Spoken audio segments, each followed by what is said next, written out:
normalizing with Israel isn't the only thing that's being extracted from the Venezuelans here, because Venezuela also raised eyebrows when it withdrew from the ICC last month. That was part of course, the broader U.S. project of gutting the International Criminal Court after it dared to issue an arrest warrant for Netanyahu. And then I also want to point out, Zoe, that the Financial Times has reported that the U.S. has collected roughly $13 billion from the sale of Venezuela's oil since taking control of it. Only about 300 million of that is publicly accounted for. So what the hell happened to the other $12.7 billion, right? $13 billion. No one can say where most of it went. Just absolute corruption from the Trump administration, in addition to so much other stuff we see coming from this administration. Meanwhile, again, I go back to Maduro is sitting in a U.S. jail cell awaiting trial. Last week, on August 11th, statements were released by the Venezuelan and Israeli foreign ministries about restoring consular relations and ending a 17-year break in diplomatic ties. We know that Hugo Chávez cut ties between Venezuela and Israel in 2009 due to the assault on Gaza, which was underway at that moment. This news has caused a lot of controversy, unsurprisingly so, due to the fact that Venezuela, for many, and it continues to be a beacon and a light in terms of the anti-imperialist movement, and it has been one of the most vocal pro-Palestine voices for the past 25 years since the triumph of the Bolivarian Revolution. And so in that sense, this move, this break from the position that was held by the government of the Bolivarian Revolution was, again, something that caused quite a stir. But Rania, I think, we really wanted to talk about this because there has been, again, a lot of commentary about what this means, what it says, what it reveals. And I think a lot of the conversation has been missing the broader context within which this is taking place. And so we wanted to kind of break down some of that, talk about what we've been reading and seeing to kind of make sense of that. Really just awful news. Awful developments. Yeah, of course. So right now, I think it's important for people to keep in mind that Israel is cornered on the world stage. Israel is losing credibility left and right. It is losing friends. It is losing allies. It is seen as a rogue state. It is seen and considered by many as a state that is, openly committing genocide. In the United States, popular opinion has completely shifted on Israel. We've talked about this a lot. We've talked about how it's shaping the races of the Democratic Party, a party which has historically supported Israel, and not that it will end its support, but its candidates are seeing that it has to kind of shift its rhetoric. So in that sense, Israel has been, and hand in hand with the United States, trying to, in its quest, along with the U.S. for achieving greater legitimacy and hegemony on the world stage, has been pivoting to Latin America. And this pivot is not necessarily new, but with the arrival of hard right governments in the region, this opening has become a lot bigger. And again, it has been several decades that Israel has been courting Latin America. There's many military cooperation agreements. Of course, we were just talking about Colombia. Colombia has had historic cooperation with Israel. They do joint training exercises. There's a long history there. But again, in this latest period, the they've gone beyond kind of the free trade agreements that had been established with Israel and between many Latin American countries, and kind of moderate military cooperation agreements, and actually trying to establish deeper and stronger commercial ties, and political ties. And this has largely been thanks to the government of someone we love to hate and love to talk about on this show, Javier Milei. Milei, he is, he has really embraced everything that Trump has put in front of him. He has embraced Israel in a big way.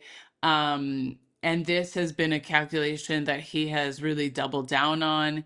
He converted to Judaism. He's made several visits to Israel, and really kind of positioning himself as the man that is going to open the door to Latin America for Israel. And that is why in 2025, Argentina's ambassador to Israel floated the idea of why not make these, what was happening across North Africa and West Asia with the Abraham Accords. Why not build a similar framework in Latin America? Again, different from West Asia and North Africa, where many countries did not have any formal ties with Israel. There were already a lot of countries in Latin America already have had relations with Israel. It's not that they all had suspended diplomatic ties. So again, a little bit of a difference there from the Abraham Accords, but the Isaac Accords was launched as an idea to, again, strengthen this cooperation, strengthen it in areas of research, economic cooperation, of cultural initiatives, really just solidify this relationship. And there's a stated goal to counter Iranian influence in the region, which again is not really. This is sort of a fictitious invention of these governments, but nevertheless, that is what was stated. And it is something that has been promoted by Argentina, but Argentina has from day one not only visited Israel several times, but also visited the United States several times. And essentially, Javier Milei has said, what do you need to happen in the region? I will be your man to make it happen. And so I think in this context, the Isaac Accords has been this proposal, this initiative to bring in like-minded governments. Again, we've talked a lot about on the show the right-wing tide in Latin America that has been winning elections and drastically changing the map.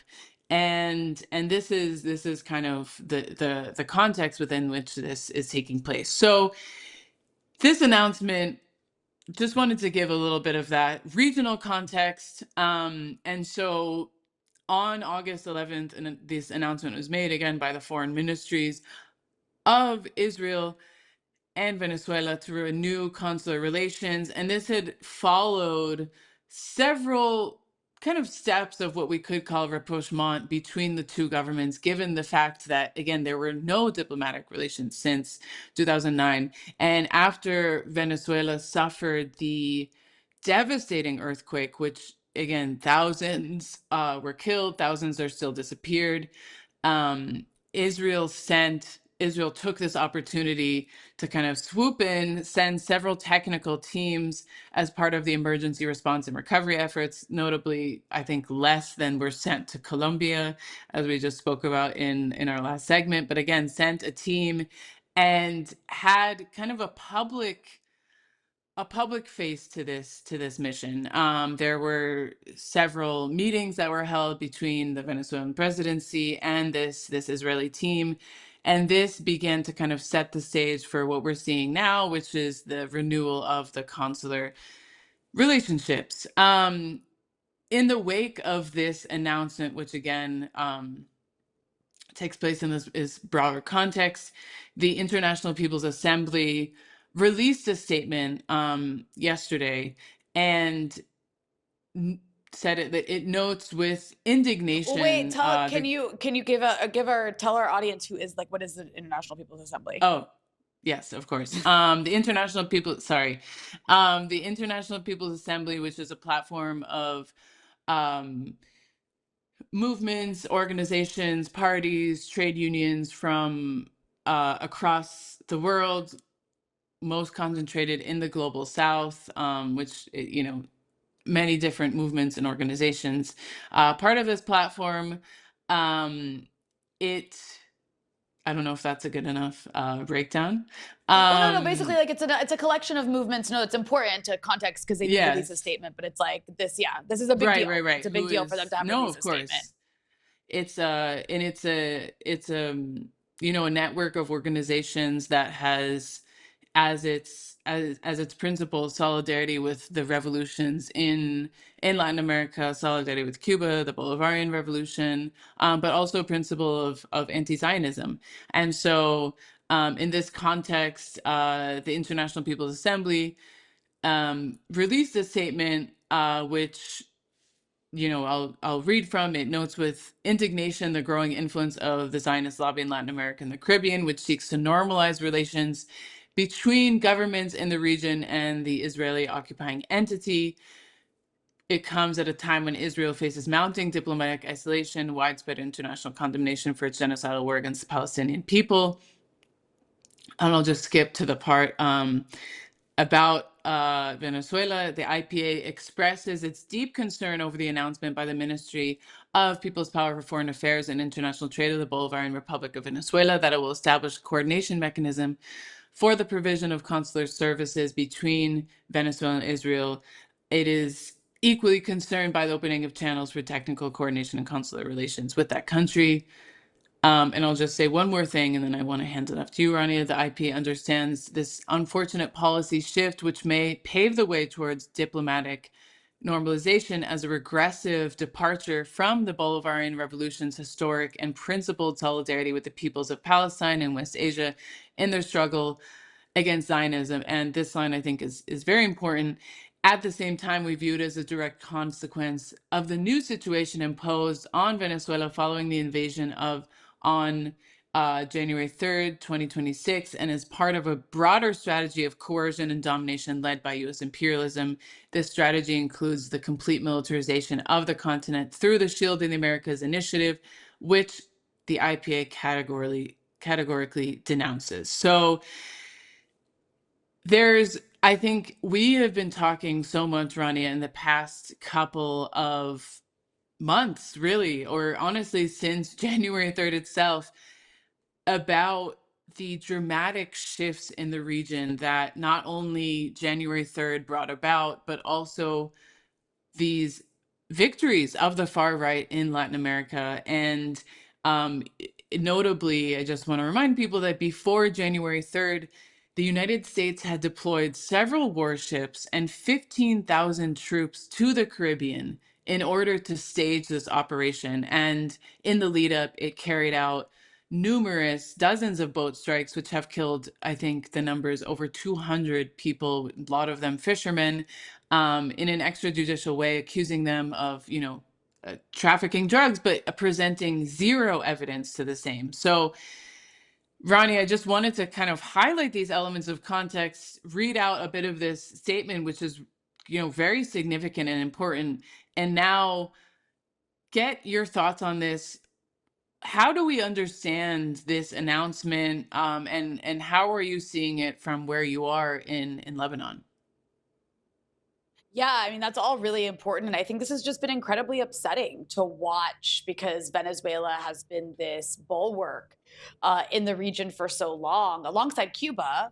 But Cuba for longer against U.S. imperialism, and of course, Chavez cutting off the ties with the Israelis during that horrific war in Gaza in 2009 was, the logical outcome of his and the Bolivarian Revolution's solidarity with the Palestinian people against Israeli genocide before it became popular. And so to see this particular move by the Venezuelans is seen largely among people here who, are opposed to the Israeli genocide as a betrayal of the Palestinian cause. I mean, that's the kind of rhetoric that's being used by people, at least. And I can get more into that, but, I think the context is really important, and it's not to let anyone off the hook, because this is a horrible move.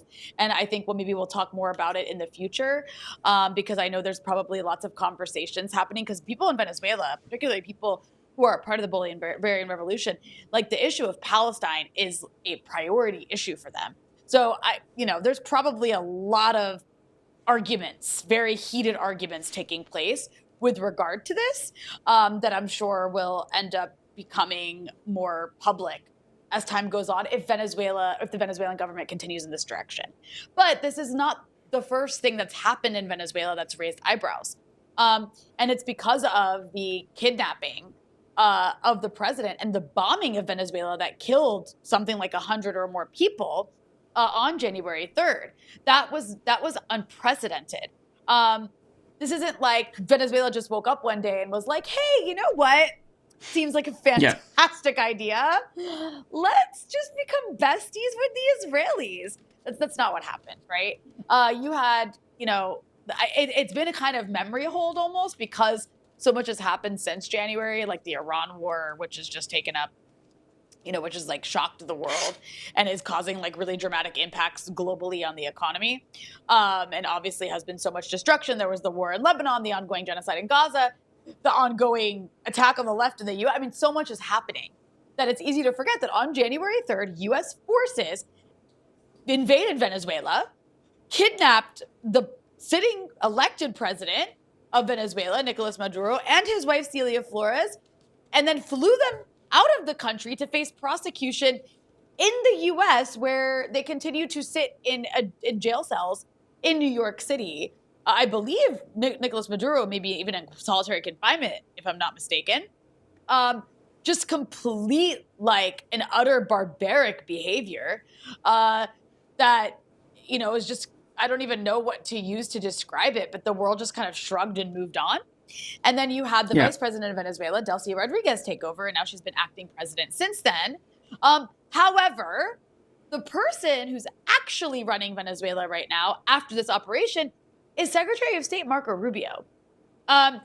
There was this New York Times article that was published in July, and I actually want to read from it. Mr. Rubio has become the de facto viceroy of Venezuela, holding sway over a sovereign nation in a way that no American official has since Paul Bremer III arrived in Baghdad in 2003 to run U.S.-occupied Iraq. Mr. Rubio now effectively controls Venezuela's finances, the distribution of its natural resources, and its government. The U.S. Treasury receives the revenue from most of Venezuela's exports, then disperses it to Venezuela through the country's banking system, a relationship akin to parents handing out allowances to children. Mr. Rubio and his team set the conditions on what that money can be spent on and by whom. The arrangement has also given Mr. Rubio immense leverage over Ms. Rodriguez. He also oversees the application of U.S. sanctions on Venezuela, deciding who gets to do business in the country and how. For her part, Ms. Rodriguez runs important government appointments by him, such as the Minister of Defense. This is a country that's practically subject to colonial rule, administered by one of Washington's most hawkish Israel backers and most hawkish neocons, who's had fantasies, fever dreams for his entire career about taking over, about destroying every leftist Latin American government and literally just taking over these places and turning them into like mini colonies of the US. And that's exactly what, he's running Cuba policy as well right now. And that's what you see, happening to Cuba as we speak, is this attempt to strangle the country until it submits. So I also just want to say, like, normalizing with Israel isn't the only thing that's being extracted from the Venezuelans here, because Venezuela also raised eyebrows when it withdrew from the ICC last month. That was part of course, the broader U.S. project of gutting the International Criminal Court after it dared to issue an arrest warrant for Netanyahu. And then I also want to point out, Zoe, that the Financial Times has reported that the U.S. has collected roughly $13 billion from the sale of Venezuela's oil since taking control of it. Only about $300 million of that is publicly accounted for. So what the hell happened to the other $12.7 billion, right? $13 billion. No one can say where most of it went. Just absolute corruption from the Trump administration, in addition to so much other stuff we see coming from this administration. Meanwhile, again, I go back to Maduro is sitting in a U.S. jail cell awaiting trial. Not letting Delcy Rodriguez off the hook here, but, she definitely faces the same fate. That's the fate I think any leader that stands up to the U.S. today faces. I mean, look what they're doing to Iran. Again, not letting anyone off the hook here. I personally think these are terrible decisions. And well, maybe we'll continue to cover these developments as they take place. But again, it's not just Venezuela, because as you just mentioned in the breakdown you gave of the region, like this is happening, region-wide, worldwide, you could say. But, Cuba under the worst sanctions in years. You were there just last week, and you reported back about how they're having to ration chemotherapy because of the way the U.S. is strangling the country. There's the Shield of the Americas initiative, just militarizing the entire hemisphere, part of the Monroe Doctrine. U.S. strikes killing fishermen. U.S. strikes literally in the name of the drug war in Mexico, in Ecuador as well. You have Brazil under pressure now. You talked about that. We talked about that earlier in the segment with Javier. So this is in many ways kind of like the Gaza treatment going global. And the U.S. like sort of using that as it's like, we will do this, we will Gaza you if you don't abide by what we want. And that's the unfortunate like reality of what's taking place.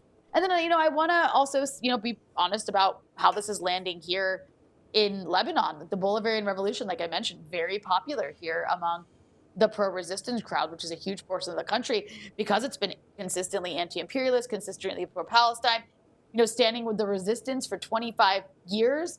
Hugo Chávez, there's posters of him. He's a celebrated figure because of the stance he took and the sort of sentiment of like, he, kind of defeated the U.S. empire. So watching Venezuela restore ties with Israel while the genocide in Gaza just deepens, also extending to the West Bank, into South Lebanon, with Israel now eyeing Syria too. Like, that's a real gut punch here. People in resistance circles are calling it a betrayal. That's exactly, though, why I think it matters that the IPA made the statement that you read. Like, it's not necessarily to pile on to a government that's under siege, because I think that's the concern here is you don't, right? Because Venezuela is basically under threat of like, we will bomb you if you don't do as we say. Like, we're going to kill your people.